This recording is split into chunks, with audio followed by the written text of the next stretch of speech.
in August. By the end of this century, whereas the low emission scenario we're only 5 or 6 degrees Fahrenheit warmer. By the end of the century, so 5 or 6 degrees Fahrenheit is going to make the boundary waters maybe like central Minnesota. Whereas 13 degrees or 14 degrees like we see in this scenario here would make it more like maybe Sioux Falls, South Dakota, Omaha, Nebraska. So this is a big temperature change that we think is coming, and actually I think this upper one is probably becoming the conservative middle. I just saw some new projections published that show that we might have changes much bigger than that. Because we're actually going on much higher in terms of CO2 emissions than the highest scenario that was considered by the IPCC, the International Panel on Climate Change. They had an upper scenario, we're way above that. That was a very conservative projection they were making. And then there's a new paper which isn't even published yet, but which I got to see ahead of time, which shows that vegetation might be way more sensitive to temperature than we thought. So maybe we could put the prairie forest border up at Cape Churchill, Manitoba, within a century or two. Not only will we have warmer temperatures, but we'll have more extremes due to what we call polar amplification. So this is a view of the world looking down on the North Pole from the top. The Arctic Ocean is right there. And as the Arctic Ocean loses sea ice, it absorbs solar radiation, the water warms up, that heat is radiated back out into the atmosphere, and that changes the circulation patterns of the jet stream. Now the jet stream flows right between the Arctic air and other air masses, so it's kind of the boundary, it's where the cold front is. And before Arctic amplification, when the Arctic Ocean was completely covered with ice, the jet stream tended to blow pretty much in a straight circle around the world, separating the Arctic air mass here from the rest of the world. And now that the pole is warming up faster than the rest of the planet, it tends to do that with the big loops. And so you can actually get a long cold spell because of a warmer climate. It's just warmer on average. These big loops tend to get stuck for several weeks or even a couple months at a time. So if you're in one of the big ridges here, you can have a several months period of unusual heat and drought, like we did in southern Minnesota last summer. And if you're in the trough, you can have several months of a high level of precipitation and colder than average temperature, which we had February, March, and April this year. But it's important to realize that the mean temperature of the world continues to go up, even if locally you have one of these cold spells, which are an impact of a warmer climate. More extremes in precipitation, lots of rain in a few weeks, and then a long period without it, and extremes in temperature. So what does it mean in terms of tree species? Well, we think migration northward for a business as usual scenario of about 300 miles. So just as an example, this is balsam fir abundance here, and you can see the bright colors are where balsam fir is very abundant, obviously in northern Minnesota and northern Maine there. With a business as usual scenario, balsam fir would move out of the state. So, and the same is true for black spruce, for red pine, for paper birch, balsam poplar, white spruce, a whole number of species. In addition to just this temperature effect, there's a drought effect. As I mentioned, droughts will be longer. There are insect infestations because trees under drought stress cannot defend themselves from insects. And there'll be more windstorms and fires. And here you see, for example, the birch mortality on the North Shore. If you go on Highway 61 from Two Harbors up to Grand Marais, you'll encounter 20 or 30 million dead birch trees there. And that's because they had a severe drought in 8 out of the last 10 summers. And paper birch is very sensitive to drought, so it's already responding to the changing climate. This shows forests, about 30 million acres of forest were killed out west and in British Columbia by the mountain pine beetle. It's a native bug, but its populations used to be kept small by extreme cold in the winter of -40 or colder. They had a number of winters in a row where it didn't get that cold and the bugs blew up and killed millions of acres of forest. Now this bug is into the jack pine in northern Saskatchewan, and so it could be on its way to Minnesota. All it needs is for not to get down to 40 below zero across southern Saskatchewan and Manitoba, and it can eventually make its way here. And then wind and fire. This is Seagull Lake after the big blowdown of '99, followed by the Cavity Lake fire of 2006. I'll bet you didn't know there was well, it's not a real mountain, but it's kind of a mountain there in Minnesota, a big lump of granite anyway. Geologists are delighted that we had these big fires that burned away that pesky vegetation that was hiding the rocks. But one thing to notice here is that from paleoecological studies of fossil pollen, we know this was a jack pine forest for the last several thousand years, and yet the regeneration here is cherry and birch and red maple. So the forest is already responding to a warmer climate with the regeneration of more southerly tree species. I have a graduate student, Dave Chapin, who is, I think he just finished in the Ely area. He has 100 temperature sensors throughout the boundary waters, measuring temperature every hour for 2 years. And he's also surveying where red maple is invading, which is a native tree species, and we're right at the edge of northern edge of its range here. Well, he's getting anywhere from 20 or 30,000 up to over 100,000 occurrences of red maple per square mile throughout the boundary waters. So red maple has already sensed the warmer climate. It's not limited by the extreme cold, and it's already invading the boundary waters. And I just heard a few days ago we're going to get another 150 temperature sensors on Isle Royal and another 50 in Voyageurs National Park. So we'll have 250 or 300 temperature sensors out across the landscape here in the Upper Great Lakes region now. We'll be able to show what lake effects are for small lakes, medium-sized lakes, and big lakes like Lake Superior, and whether that lake effect will create cool zones that will be enough to allow boreal species of trees to hang on in a warmer climate. They might be able to hang on locally. So more storms, more fires, more droughts, and also deer. Moving in, they eat the regeneration of certain species as trees. They also affect moose. They have a brainworm that they carry, which doesn't kill the deer, but does kill moose. So they can help push the moose out. But they also have a big effect on the forest. In the upper picture here, you see Sylvania Wilderness in Upper Michigan in 1990.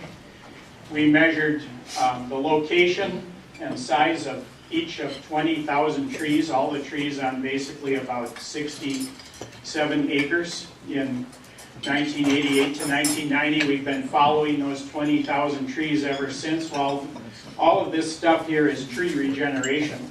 And now this is a wilderness area. It's never been logged. There are trees hundreds of years old. That's all regeneration. We come back in 2006 to resurvey, and that's what it looks like. The deer have eaten all of the tree reproduction there. And the droughts, the increasing drought frequency is also pushing it out. So we're kind of on our way to savannification in a lot of areas already. Wind is a selective weeder of the forest. Some species of trees are far more susceptible to wind than others. Jack pine and aspen, for example, are extremely susceptible to mortality in high winds. Right? Tall, skinny trees with a crown at the top, all the weight at the top, not a good configuration in a high wind. If the only effect of a warmer climate was that we had more severe thunderstorms, that alone would change the composition of the forest, because it's a different suite of species that survives compared to those that blow down. Red maple, which I already mentioned, being one of those that's resistant to wind throw.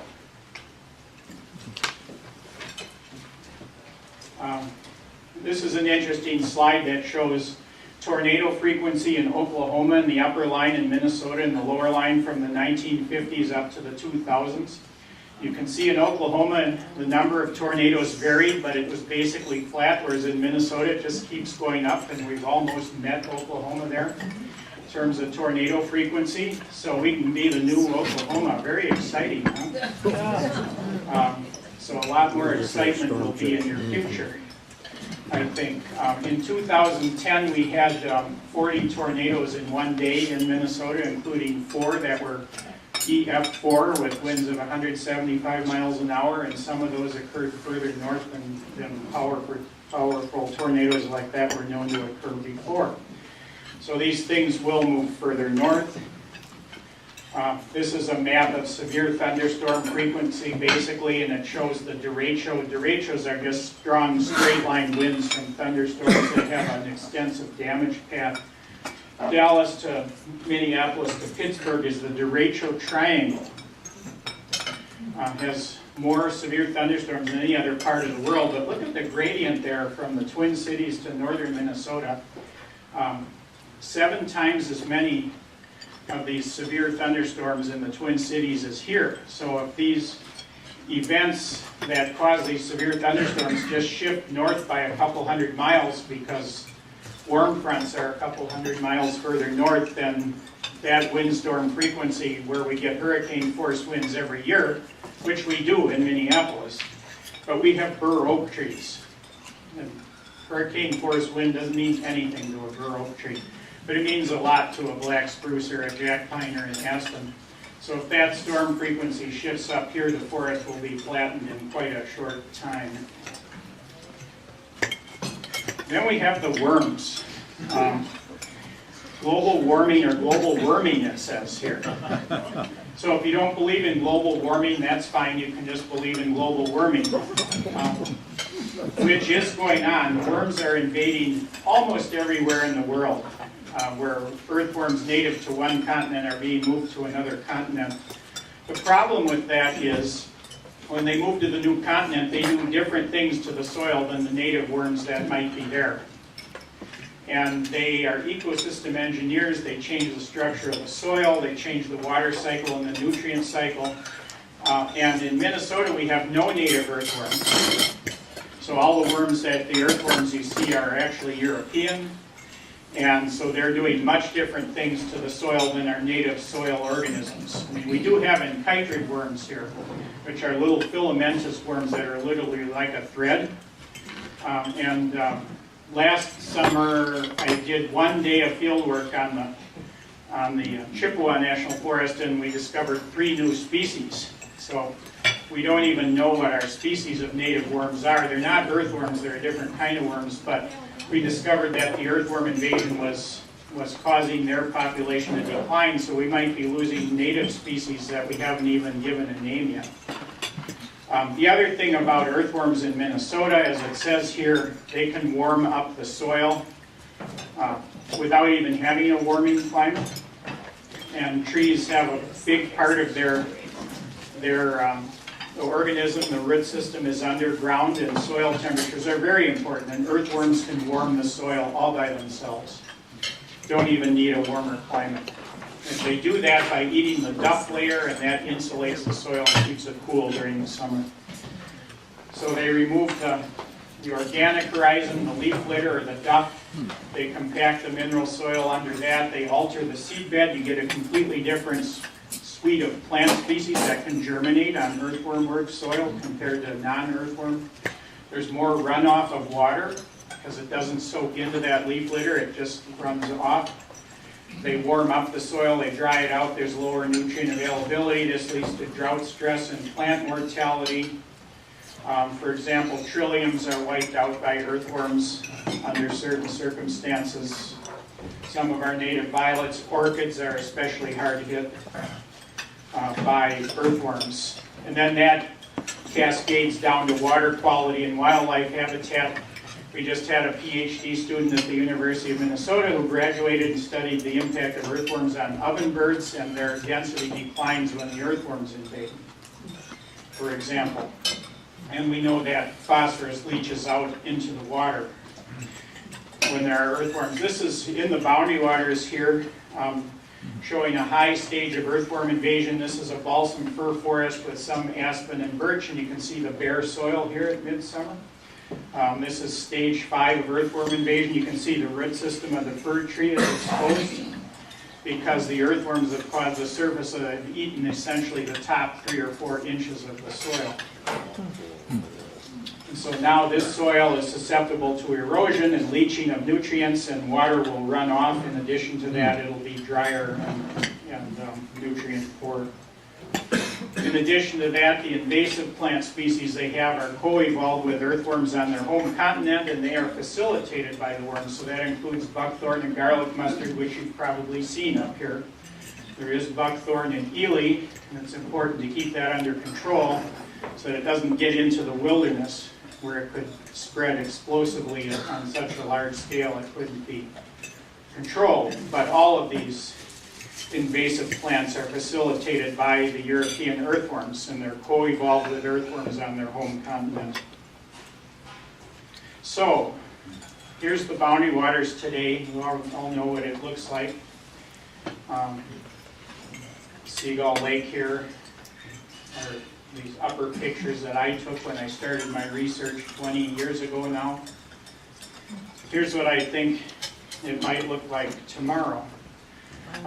With red maple and oak, and especially this native sedge called Pennsylvania sedge, which forms these lawns, is just heavily favored by the earthworms when they invade. So on deeper soils we might see forests like that, maybe red maple mixed with white pines shown here, and on shallower soils probably savanna. We already have fir oak here. There's not a lot of it, but it's scattered across the landscape. And some of those shallow soiled sites will probably open up into more savanna-like stands as the climate warms. So we've got, we're welcomed by a biome map when we enter the state of Minnesota. See, MnDOT does really good biome maps here. Prairie, deciduous forest, and the boreal forest here. But this whole boreal region is really in jeopardy because of the warming climate. That's 1/3 of all the native species in the state of Minnesota. And when the boreal forest goes, that changes wildlife habitat. So the lynx would be out. You know, they have a species of lynx in Europe which will live in oak forests and doesn't need deep snow in the winter, but our lynx does. But could be replaced by the bobcat. Moose can be replaced by deer, blackback woodpeckers replaced by red-bellied woodpecker. Wolves will do fine, right? Did you know our native wolf used to live as far south as Texas? It really doesn't care all that much about climate, but if it has deer to eat, that's fine. It just has to have a large ungulate like moose or deer to eat. So if the moose go and the deer come in, the wolves will still do okay. Good for the wolves. So we're already observing these changes in the forest now, as you can see, Ely Frehlich 1, 2, 3, and 4 here in this picture. This is a campsite at Seagull Lake. The soil here is totally invaded by European earthworms. There's a red maple tree here, growing 4 feet a year with perfectly smooth bark. All the old red maple trees have all sorts of scars from the cold because if they can only deep super cool their sap down to -47, and if it gets colder than that, some of the cells die and they get scars. Well, these young ones are perfectly smooth and growing really fast. So I'm gonna show you a few things, what we call analogs, for what the future of the Boundary Waters might look like. One of them is the Candy Ojai elm forest, which is right here in central Minnesota. It's on deep, silty soil. It's kind of an analog for what you could have on good quality soils here in a warmer climate. And here it is. We call it the fossil forest because it dates from 11,000 years ago. And it's got rock red and American elm. In addition to that, it's got some basswood and some bur oak and Kentucky coffee tree in it. This stand has never been logged. Some of these elm trees here are 250 years old. This is the type of forest. All of these tree species parts of their range is in Kansas, so even if it gets as warm as Kansas, you could still have a forest like this. Notice it's fairly open. Not quite savanna-like, but almost, but this is on a deep silty soil. And here you see the leaves. I'm sure you all recognize which of these is rock, American, and red elm, right? I'll give you a second to think about that. And I'm sure you all recognize rock, American, and red elm, the three elms native to Minnesota. So elms do really good in a warm climate with droughts. They're very wind firm. They can withstand 100-mile-an-hour winds. Here's some of the other tree species there. How do you like this foliage as opposed to fir and spruce and birch? This is pretty foliage too, right? I mean, you've got bur oak, hackberry, American basswood, Kentucky coffee tree, and bitternut hickory here, all of which would occur on good sites with deeper soil in a warm climate. And then you've got nice outcrops natural area, which is in southwestern Minnesota near Granite Falls. This is an outcropping of rock. It's 3.5 billion years old. So it's old, nutrient-poor rock, just like the rock in the Boundary Waters, but you're just adding about 9 or 10 degrees Fahrenheit to the mean temperature in summer, and this is what it looks like. And here you can see you've got elm and basswood and bur oak there, but on the rock outcrops you've got savanna-like vegetation with stunted bur oak, 2 species of prickly pear cactus here, little blue stem, and so on. So this is what the Boundary Waters could look like. It has the same physiography and the same climate that the Boundary Waters is likely to have close to the end of the century. The problem is, how will those species get here for those that aren't here? I don't know if you can see all these little dots. It looks like dirt on the lens. It's not. These are the natural areas of southern Minnesota. The Canoe elm forest is that little dot right there, which you probably can't see unless you have a telescope. But how will these species that live in these little tiny natural areas in a sea of corn and soybeans make their way to the Boundary Waters? They can't migrate across that landscape. So that's an issue managers are going to have to deal with. Some things can migrate really fast. Red oak, for example.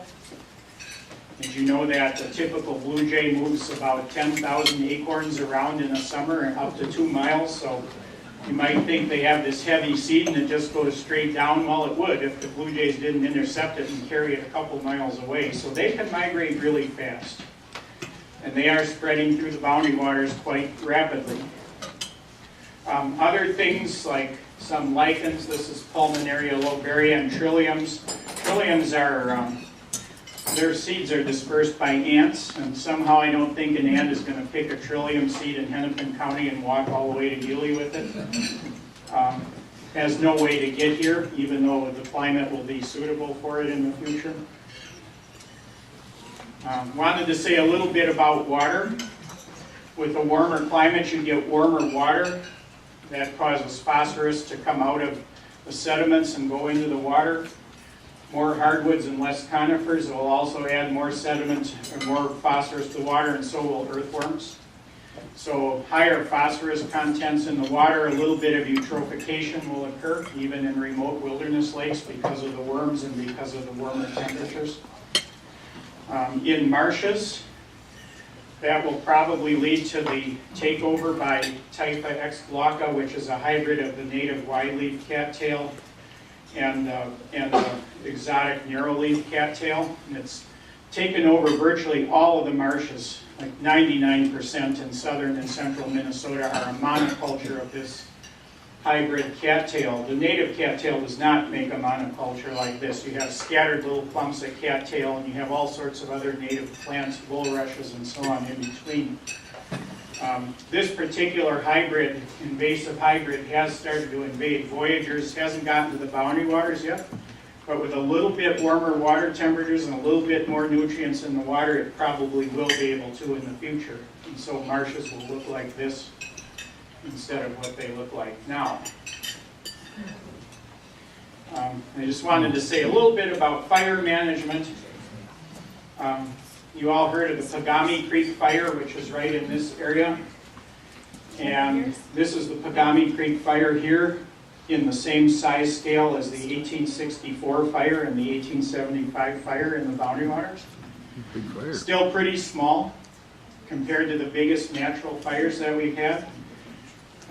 In fact, a fire of the size and intensity of the Pagami Creek Fire once per decade is about average if you look at the last 400 years of fire history. So just a typical fire in the history of the Boundary Waters. That's what the Pagami Creek Fire was. So here it is, 145 square miles, Ham Lake Fire and Cavity Lake, the other two big fires, 112 and 150.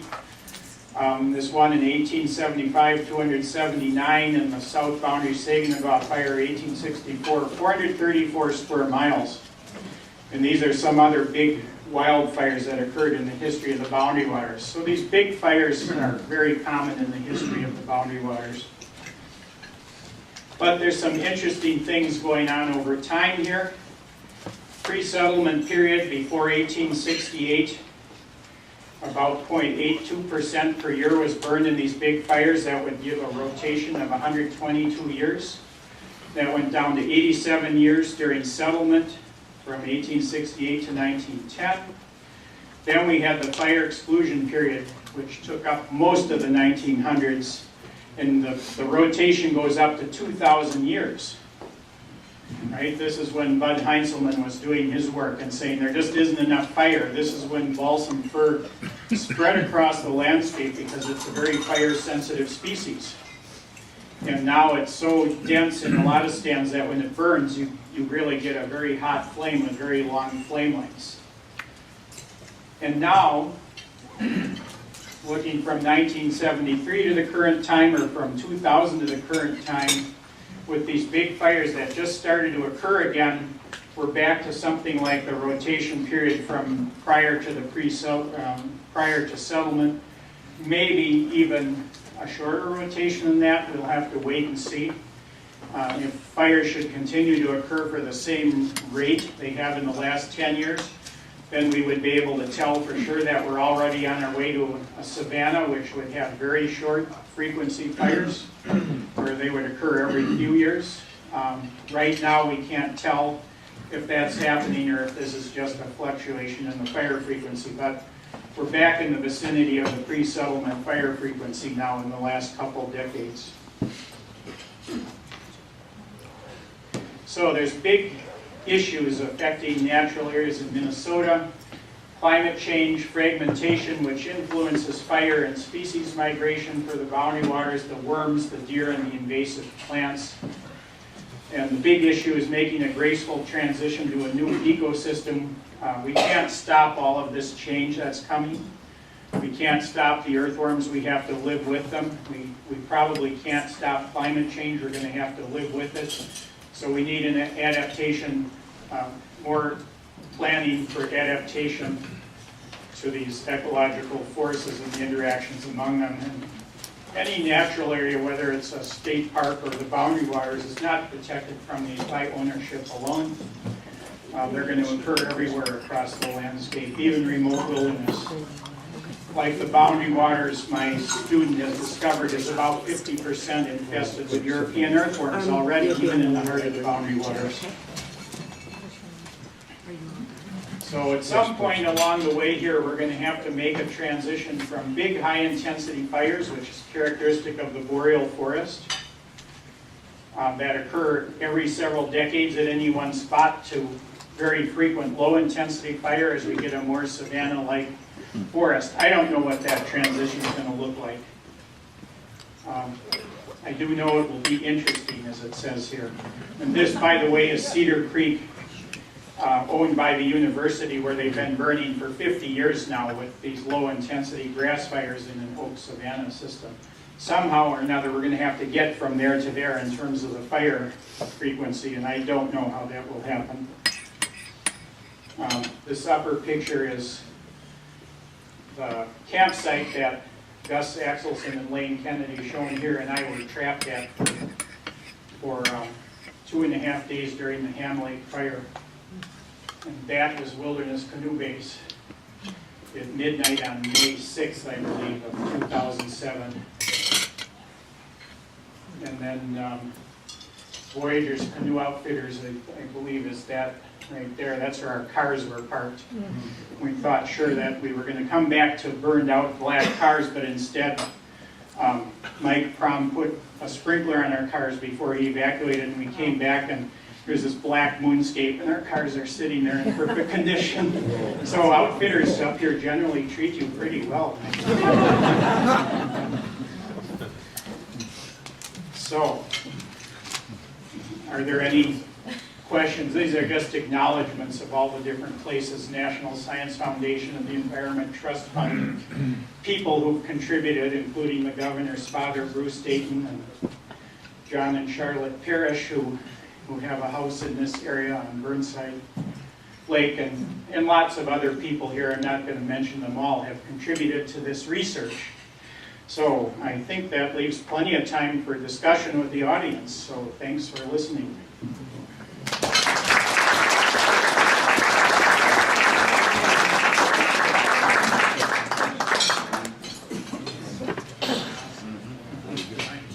Kind of scary, huh?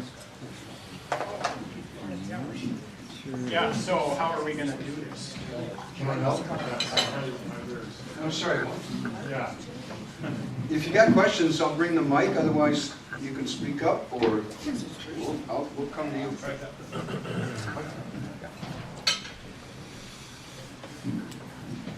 Thanks, that was very interesting. Could you comment just on what you think would happen with water levels? Do you think are the lakes going to all dry up, or would there be more floods? And with that in mind, what do you think would happen to things like the wild rice crops and my favorite, blueberries? Yeah,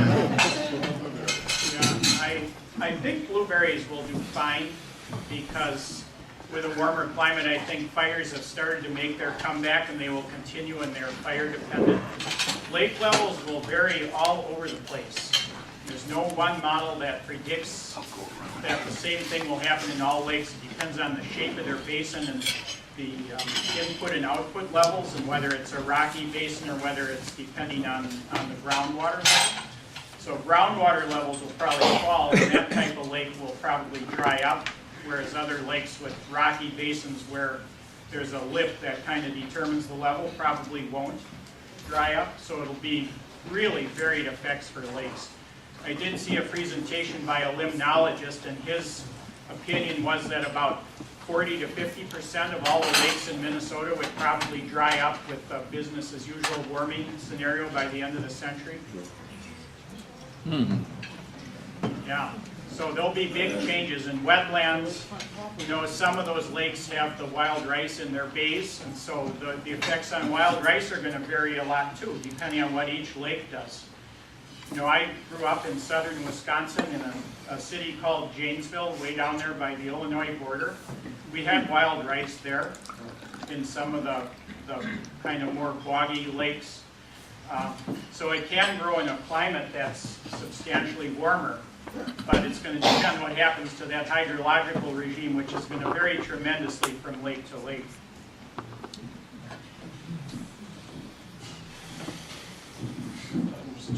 Lee, yeah, sorry.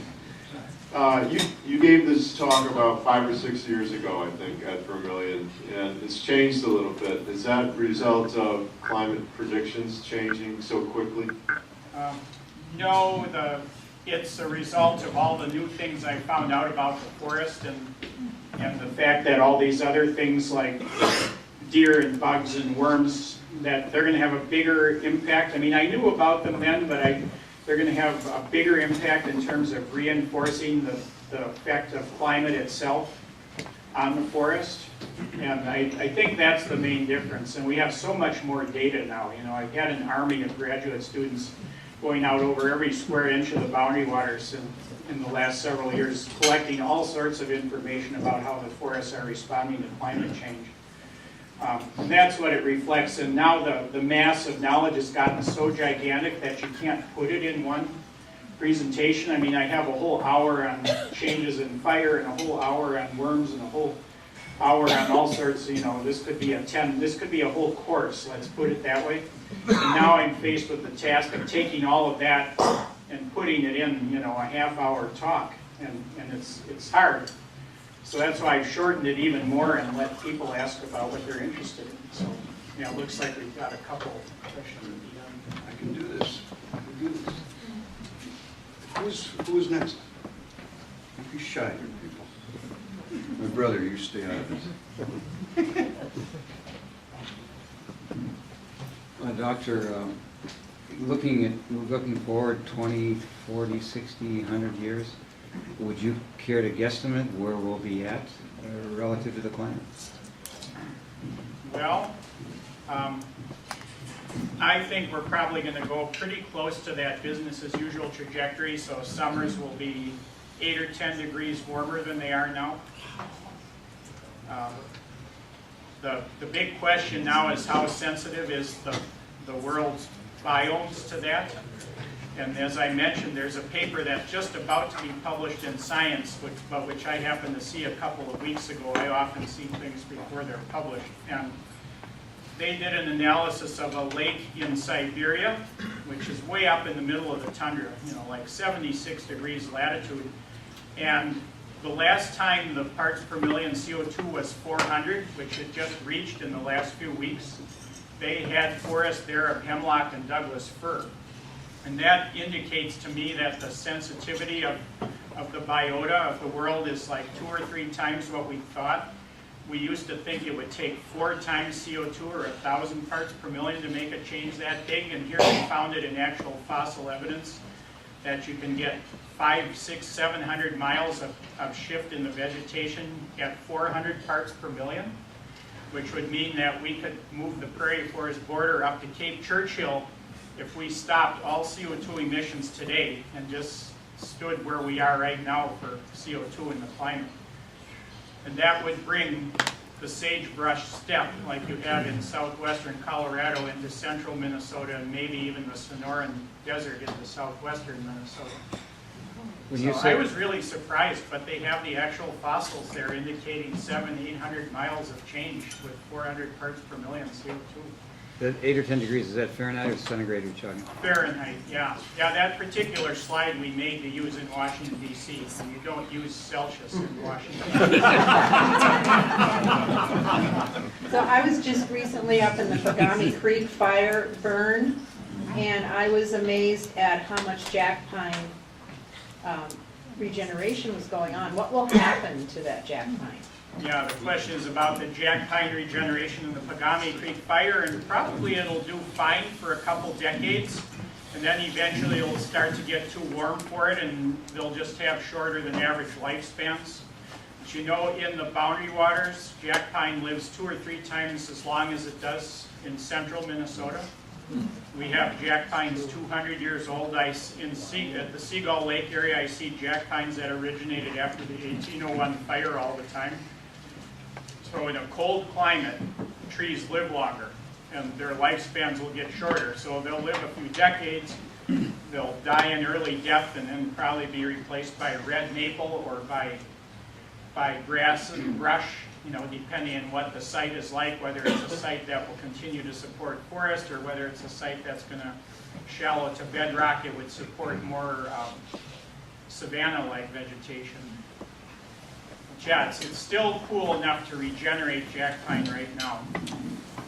Question for you related to the look of the area. I was up here working for Ranger Forder back in the late 50s. I don't know if anybody's as old as I am here, but I love this area. I love the look. I love the white pines. You weren't too positive about the effect of all this on the red pine. Do you have an opinion on what might happen if somehow we got around to reforestation with the white pines? Could we somehow keep the look of the area with majestic white pines if we were lucky? Yeah, white pine is going to fare a lot better than the other 2 pines in a warmer climate. You can find there's some white pine stands on rocky soils as far as south as northeastern Iowa and southwestern Wisconsin, mixed with red maple, of course. I don't think we're ever going to escape red maple cancer in Minnesota. It's kind of a cancer that's spreading across the landscape. But yeah, white pine has the best chance of the 3 pines. And if we somehow started to mitigate CO2 emissions and had a low emission scenario, it might even be the potential future dominant tree species here. And of course, it's the one that we discriminated against the most in the last 100 years, so it needs the most restoration. Will the conifers blow over, and how will their lying on the ground affect the change in the forest? Yeah, conifers will blow over in big storms, and they contribute to a high fire danger for a few years until the needles and twigs fall off, and then they go down on the ground, they start to rot, they get covered with moss, and they actually become a reservoir of moisture at that point. The wood gets punky, and you can have some species growing there that would not otherwise grow there because of moisture limitation. For example, on 3 Mile Island in Seagull Lake, we had some sites where there was literally not even an inch of soil on top of the granite. There were paper birch trees growing there, and we discovered after the fire that their root systems were completely embedded in trunks of trees that had fallen a century earlier that hold water. And so I always wondered, how could a paper birch be growing on this big chunk of solid rock? Well, that's the answer. And that's the type of natural ecosystem function that down trees provide, and that down trees have provided for 300 million years before people came along and decided that trees were theirs. So, yeah, but it can contribute to fire danger in the first few years as well. I'm gonna get that one way in the back. Oh, Mark. Bill, tough. I'll get you.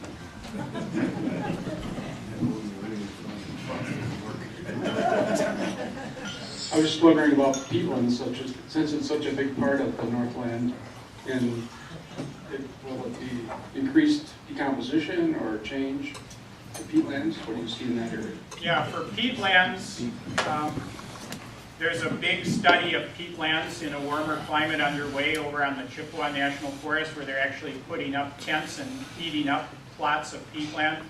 So we'll know a lot more in about 10 years. But if you look in the paleoecological record, you can find peatlands that existed in places like Indiana at the peak of the last glaciation, where they had black spruce forests on peatlands. And what happened as the climate got warmer is the black spruce left, it turned over to tamarack. As the climate continued to warm, the tamarack left and it turned over to red maple. The peat decomposed and you ended up with a red maple and ash swamp. You know, and we have red maple ash swamps here now. So that could happen to some peatlands, but we don't know what's going to happen to the big bog, you know, up in northwestern Minnesota. I wouldn't even want to hazard a guess on that. Raise your hand if you have a question. There's one up Here? here. Up here. Oh, shoot.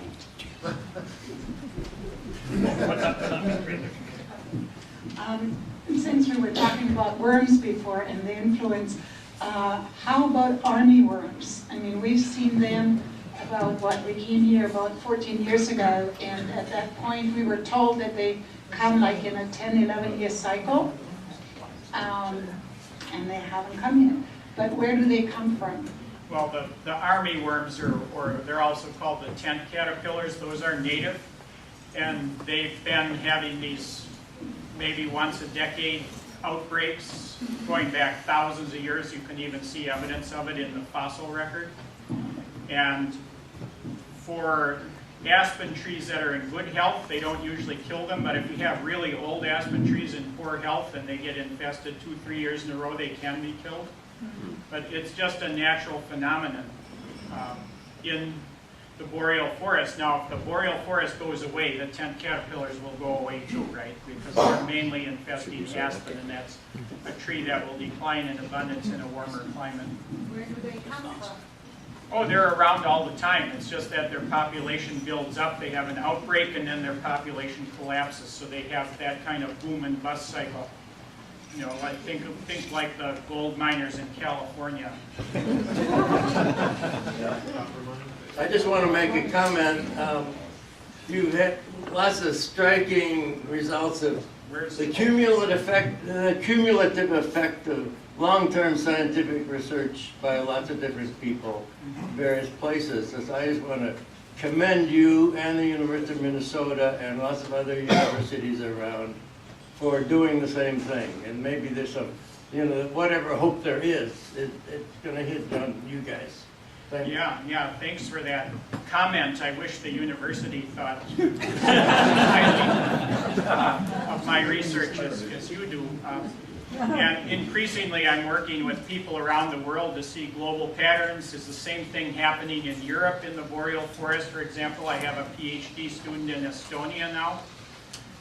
So I've got co-authors from 12 different countries that I'm writing papers with now. And so, yeah, when you get that big picture, then you can see where does the piece of the puzzle from Ely fit in to the pattern that's going on around the world, and it really illuminates things quite a lot, I think. So thanks for the compliment. Great program. You just go ahead. I can, yeah. Can you talk about different wildlife, mammals versus birds, how they react to these pretty quick changes and migrate? Some of them do real well and just go with it, others get left behind? Yeah, well, birds don't have a lot of problem unless they have a very specific habitat requirement, like the Kirtland's warbler, for example, which has to have 10 to 18-year-old jack pine, and it has to have big acreage of it. But most birds can track climate fairly quickly. Bigger mammals like moose, the ones that are at the southern edge of the range die, and the ones at the northern edge of the range expand. It's not like they say, oh, maybe it'll be cooler if I just walk a few miles to the north. They aren't that smart. They don't read the weather forecast or go to the Weather Channel website. So what expands really slow are the small organisms that live in the soil. And those are the ones that are important for ecosystem function. Things like centipedes and springtails and all of these little things that live in the soil. They can't move very fast. It'll take them hundreds or thousands of years to catch up with the climate if we have rapid climate change. But they're the ones that run the world.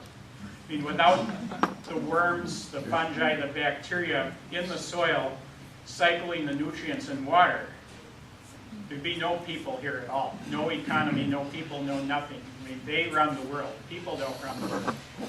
It's bugs and worms and fungi and bacteria that run the world, literally, physically run the world and cause. They're the ones that create clean water. They're the ones that create the atmosphere by allowing plants to grow, and so they really run the world. And they are slow to respond. As we continue to pollute our air and our water,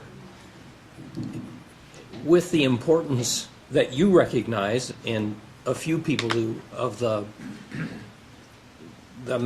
small community, the fungi, the bacteria, the mycorrhizal fungus that really gives us life, is anyone studying, I know there's a big deal about tipping point in global warming and a few things like that, but a tipping point at the balance of how many people this earth can support versus how many fungi, how many forests, how much wetland, so that we can get a figure on the value of a wetland, of a particular acreage of wetland. Yeah, there are people doing that research at the University of Minnesota, especially John Foley at the Institute on the Environment. And so you can go to the website there, and he's published a number of papers recently about how much agricultural land we have to support certain numbers of people, and he's in favor of higher intensity agriculture so that a smaller proportion of the natural vegetation would have to be converted to agriculture so that we can have native species still have a place to live and still support people.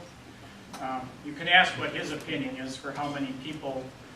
I mean, nobody knows exactly how many people the world can support on a sustainable level. My guess is we already overshot a little bit. Yeah. Maybe you got time for one more question, one or two more questions. It's 1 o'clock, and Yeah, is the mic not working, anyone? This mic is Oh, it is. working. You want to use it? Yeah, no, I just, Couple anybody more else out there got a questions? question? Sure. And then if anybody wants to stick around, Lee is comfortable with asking a few yeah, questions. yeah, I'm gonna be afterwards, for around the sure. rest of the afternoon and tomorrow morning, so. You can't stay here overnight. No. What about mycorrhizal fungi and how fast can they move?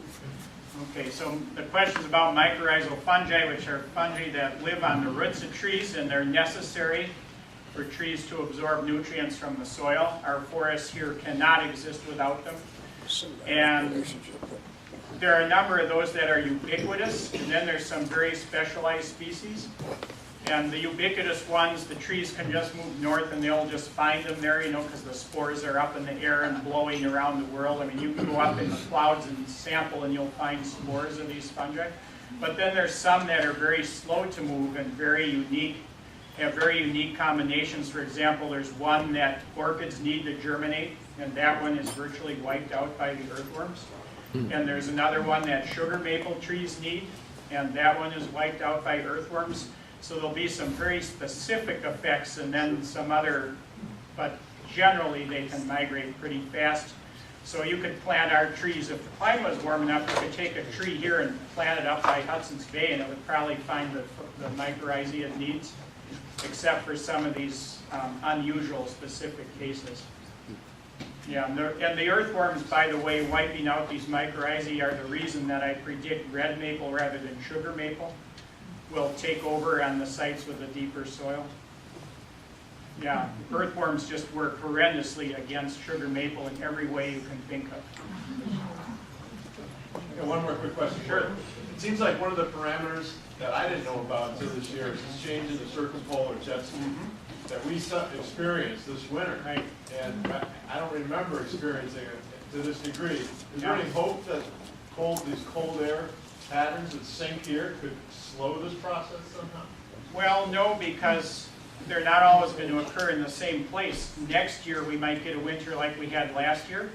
And what's going to drive the vegetation are those warm years. Trees have to get through the worst drought and the longest period without rain that they experience in their life. Sure. Yeah, It's not going to be consistent. right.